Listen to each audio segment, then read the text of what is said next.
बिस्मिल्लाहिर्रहमानिर्रहीम। अस्सलाम वालेकुम। आप देख रहे हैं DNN न्यूज़ और मैं हूं गुलाम ज़हरा।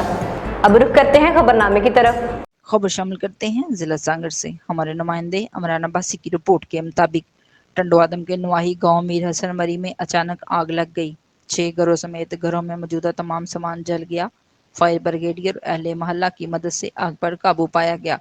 तफसीलात के मुताबिक टंडवादम के नवाही गांव मीर हसन मरी में गरीब मेहनत कशों करपाल तुरत मास्टर निकतू रेमो अनब और हीरो समेत 6 कच्चे मकान को आग लग गई। देखते ही देखते आग ने 6 घरों को जलाकर राख कर दिया और घरों में मौजूदा खाने पीने का सामान और बिस्तर और दीगर सारा सामान जल गया। वाक़े की इत्तला पर म्यूनसिपल कमेटी टंडवादम की फायर ब्रिगेडियर ने अहले इलाका की मदद से आग पर काबू पाया।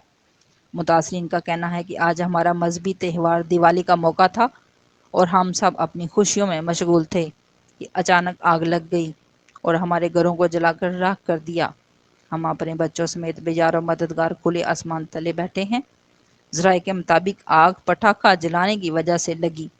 वाक़े की इत्तला पर साबिक MNA लियाकत कामरी और पीपल पार्टी के रहनुमा शकील अहमद मरी मुतासरीन के पास पहुंचकर हर मुमकिन मदद की यकीन दहानी कराई। अब तक के लिए इतना ही। मज़ीद खबरों के लिए हमारे साथ रहिए।